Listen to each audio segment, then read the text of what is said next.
আমার যদি দিনের বেলায় কোথাও ইনভিটেশন থাকে তো আমি কিভাবে মাত্র আধ ঘন্টায় মেকআপ করি আজকে সেটাই তোমাদের সাথে শেয়ার করব। তো চলো ভিডিওটা দেখতে থাকো। Hi everyone, welcome back to my channel. আশা করছি তোমরা সবাই খুব ভালো আছো আর সুস্থ আছো। আই নো অনেক দিন পর আমি লং ভিডিও আপলোড করছি, তার জন্য আমি এক্সট্রিমলি সরি। তো চলো কথা না বাড়িয়ে আগে ভিডিওটা স্টার্ট করি। তো আমি যেদিনকে মেকআপটা করছিলাম সেদিনকে আমার অলরেডি নাইকা থেকে দুটো পার্সেল এসেছিলো, যেটা আমার মানে মেকআপেরই কিছু প্রোডাক্ট রিস্টক করার ছিল সেটাই। তো আমি কোনো পার্সেল আসবে তোমাদের সাথে শেয়ার করবো না, এটা কি কখনো হয়? তো চলো দেখি কি আমি অর্ডার করেছিলাম। ফার্স্টে আমি অর্ডার করেছিলাম মেবলিনের fit me primer matte plus poreless, আর এর সাথে একটা ইনসাইড কসমেটিক্সের লিপ লাইনার আমি অর্ডার করেছিলাম, যেটা শেড ছিল 12 ক্যাটফিশ। এর সাথে এরা আমাকে একটা সেরাভির হাইড্রেটিং ফেশিয়াল ক্লেনজারের স্যাম্পল পাঠিয়েছিল। এরপর আমি আরও একটা প্রোডাক্ট অর্ডার করেছি, আর আমি এতটাই লাকি ছিলাম যে যেদিন আমার এই ইনভিটেশনটা ছিল সেই দিনই আমি পার্সেলগুলো পেয়েছিলাম, আদারওয়াইজ মেকআপ আমার আধুরাই থেকে যেত। তো এখানে আমি যেটা অর্ডার করেছিলাম সেটা ছিল matte look pro fix oil control makeup fixer spray, আর এর সাথেও আমাকে একটা ফরেস্ট এসেনশিয়াল ডেলিকেট ফেশিয়াল ক্লেনজারের স্যাম্পল পাঠিয়েছিল। তো চলো আমি মেকআপটা স্টার্ট করি। আর আমি কোনোদিনই এই দুটো ব্র্যান্ডের ফেশিয়াল ক্লেনজার আমি ইউজ তো করিনি, বাট যদি কখনো করি ডেফিনেটলি শেয়ার করবো। তো মেকআপ শুরু করার আগে আমি আমার স্কিন কেয়ার রুটিনটাকে কমপ্লিট করে নিয়েছি। তোমরাও যখন মেকআপ করবে অবশ্যই নিজের যে ডেইলি স্কিন কেয়ার রুটিন সেটা অবশ্যই ফলো করবে। তো ফার্স্টে আমি প্রাইমারটা অ্যাপ্লাই করছি, আর যেহেতু আমার স্কিনে ওপেন পোরসে প্রবলেম আছে সেই জন্যই আমি পার্টিকুলারলি এই প্রাইমারটাই পারচেস করেছিলাম। আর এটা আমার ফার্স্ট টাইমই এই প্রাইমারটা ইউজ করা, কিন্তু ইউজ করার পর আমি নিজে বুঝতে পারছিলাম যে আমার স্কিনটা কীরকম একটা ভেলভেটি ফিল আসছিল। তো প্রাইমারটা অ্যাপ্লাই করার পর আমি যেটা ইউজ করেছিলাম সেটা হচ্ছে অরেঞ্জ কারেক্টার, যেহেতু আমার চোখের নিচে খুব বেশি না হলেও ডার্ক সার্কেলস আছে, তো সেটার জন্য আমি ফার্স্টে অরেঞ্জ কারেক্টার ইউজ করি। দেখো আমি কিন্তু কোনো প্রফেশনাল মেকআপ আর্টিস্ট নয়, আমি মোটামুটি দেখে যেটুকু শিখেছি সেটাই আমি নিজের ওপর ট্রাই করি। তো তারপরে বিউটি ব্লেন্ডার দিয়ে আমি খুব ভালোভাবে এই অরেঞ্জ কারেক্টারটাকে ব্লেন্ড করে নিই, কোথাও যেন কোনো রকম কোনো অরেঞ্জ স্পট না থাকে সেটার জন্য আমি সময় নিয়ে ভালোভাবে ড্যাব করে আমি ব্লেন্ড করে নিই। তো এটার পর আমি যেটা ইউজ করি সেটা হচ্ছে সুইস বিউটি লিকুইড কনসিলার, আমার শেড হচ্ছে 04 মিডিয়াম বেজ। তো আমি বেসিক্যালি 04 আর 05 এই দুটো ইউজ করে থাকি। তো কখনো কখনো আমার মানে কি বলতো, রোদে বেশি ঘুরলে না একটু স্কিন কালারটা চেঞ্জ হয়ে যায়, তো তখন আমি সেই অনুযায়ী আমি সেই কালারের আমি কনসিলারটা ইউজ করি। তো এখন আমার যেটা শেড সেই অনুযায়ী আমার 04টাই বেশি ভালো ম্যাচ করছিল, তো সেই জন্য আমি 04টাই অ্যাপ্লাই করছি। আর হ্যাঁ, কনসিলার লাগানোর সাথে সাথেই আমি কিন্তু সেটাকে ব্লেন্ড করি না, আমি 1 মিনিট মতো একটু রেখে দিই। রেখে দেওয়ার পর আমি বিউটি ব্লেন্ডার দিয়ে ভালোভাবে ব্লেন্ড করে নিই। আর বেসিক্যালি আমি সেই জায়গাগুলোতেই বেশি কনসিলার লাগাই যেখানে আমি অরেঞ্জ কারেক্টার লাগাই, লাইক আমার চোখের নিচে, আমার নাকের দুপাশে আর আমার লিপসের দুপাশে। আর আই মেকআপের জন্য আমি আইলিডসেও ইউজ করি, আর আমি চিন এরিয়াতে ইউজ করি, কারণ আমার কখনো কখনো হেয়ার গ্রোথ হলে আমি রেজার ইউজ করি, তো মাঝে মাঝে এগুলো ব্ল্যাক স্পটস হয়ে যায়, তো সেটার জন্য আমি সেই জায়গাতেও আমি অ্যাপ্লাই করি কনসিলারটা। তো এখন দেখতেই পাচ্ছ আমি খুব ভালো করে কনসিলারটাকে ব্লেন্ড করে নিয়েছি, অ্যান্ড এরপরে যে নেক্সট স্টেপটাতে যাব সেটা তোমাদের সাথে শেয়ার করছি। তো বেসিক্যালি আমার হচ্ছে অয়েলি স্কিন, আর অয়েলি স্কিন মানেই হচ্ছে লটস অফ সোয়েট। তো সেই জন্য আমি করি কি, কনসিলারটা ইউজ করার পর আমি একবার মেকআপ ফিক্সারটা ইউজ করে নিই, সেটা যাতে ভালোভাবে আমার স্কিনে লক হয়ে যায়। আমি ফাউন্ডেশন খুব একটা ইউজ করি না, কারণ মানে অয়েলি স্কিন আমার এত বেশি সোয়েট হয় না, মানে জানি না এরকম সোয়েট কারো হয় কিনা আমি জানি না। তো এর জায়গায় আমি ইউজ করি এলফের হ্যালো গ্লো লিকুইড ফিল্টার, আমার শেড হচ্ছে 03 লাইট অ্যান্ড মিডিয়াম।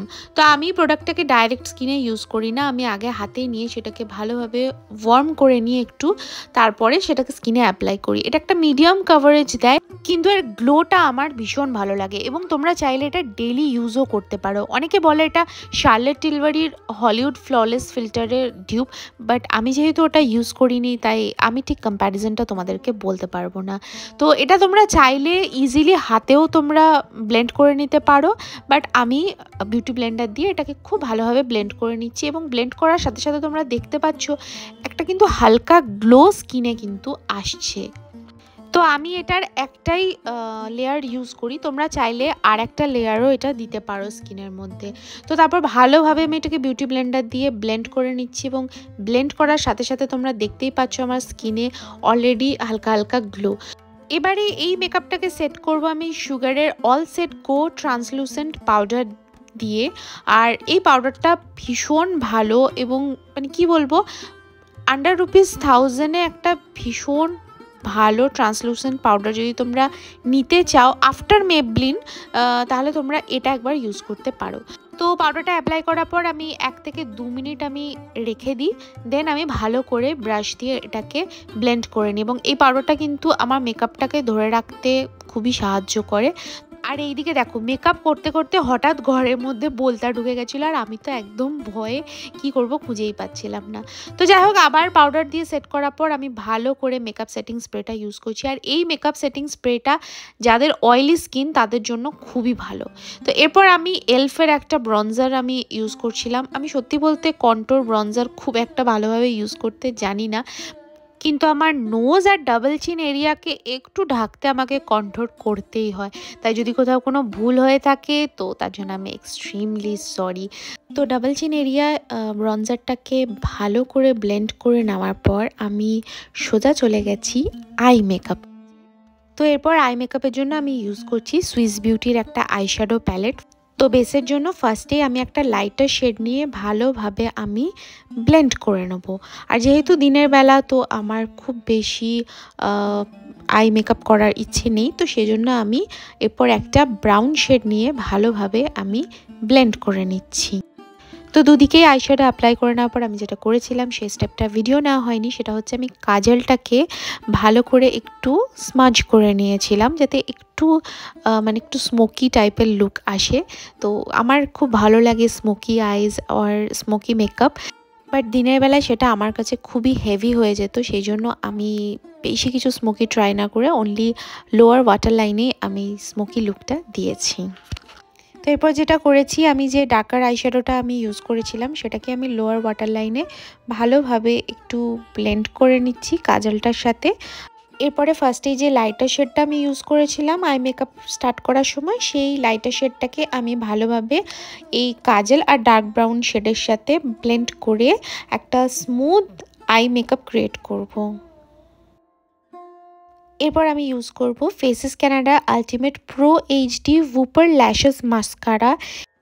এই মাস্কারার কার্লি ব্রাশেস তোমাকে দেবে 3D intense voluminous eye lashes. এটা completely waterproof and sweat proof and highly pigmented.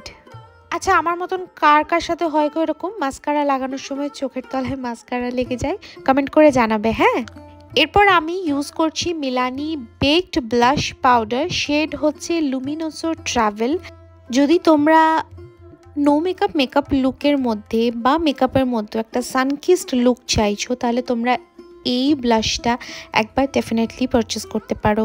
এর অবশ্যই মিনি প্যাক পাওয়া যায়, যদি তোমাদের মনে হয় যে বড় প্যাকটা এত টাকা দিয়ে ইনভেস্ট করে কিনবো না, তো সেক্ষেত্রে তোমরা মিনিটা একবার ডেফিনেটলি ট্রাই করতে পারো। এটা ব্লাশের সাথে সাথে কিন্তু একবারে হাইলাইটেরও কাজ করে। সো দ্যাটস ওয়াই আমি এইটা অ্যাপ্লাই করতে ভীষণ ভালোবাসি। এরপর চলে আসি লিপসে আমি কি অ্যাপ্লাই করেছি। লিপসে আমি অ্যাপ্লাই করেছি ফার্স্টে ইনসাইডসে glide on lip liner, shade হচ্ছে 12 ক্যাটফিশ। এটা দিয়ে আমি লিপসের জাস্ট আউটার পার্টটাকে ভালোভাবে ড্র করে নিচ্ছি। আমি সত্যি এর আগে কখনোই লিপ লাইনার ইউজ করতাম না, বাট ইদানিং এখন আমার বেশ ভালো লাগে। এটার সাথে আমি যে লিপস্টিকটা পেয়ার করেছি সেটা হচ্ছে সুইস বিউটির কিউট নিউড। আন্ডার ₹300 সুইস বিউটির এই লিপস্টিকগুলো এতটাই ভালো, আর শেডসগুলো ভীষণ ভালো। আমার কাছে অলরেডি 3-4টে শেডস আছেও। আমি তো এটা অলমোস্ট ডেলি ওয়্যারেও ইউজ করে থাকি। HD mat lipstick, super pigmented. তো তোমরাও চাইলে অবশ্যই সুইস বিউটির এই লিপস শেডসগুলোকে একবার ট্রাই করতে পারো। তো চলো, আমার তো মেকআপ ডান। তো এবার তোমাদের সাথে ফাইনাল লুকটা আমি শেয়ার করি। তো এটাই ছিল আমার ফাইনাল লুক। দেখে আমাকে অবশ্যই জানিও কেমন লাগলো কি না লাগলো। আর ব্ল্যাক শাড়ি বলো, ব্ল্যাক ড্রেস বলো, আমার ভীষণ পছন্দের। তো ভিডিওর শেষে আমি বেশ কয়েকটা ফটো সেদিনের আপলোড করে দিলাম। তো আর কথা না বাড়িয়ে ভিডিওটাকে এখানেই এন্ড করছি। কেমন লাগলো অবশ্যই জানাবে। Please don't forget to like, comment, share and subscribe to my channel. দেখা হবে একটা নতুন ভিডিওতে। Till then by.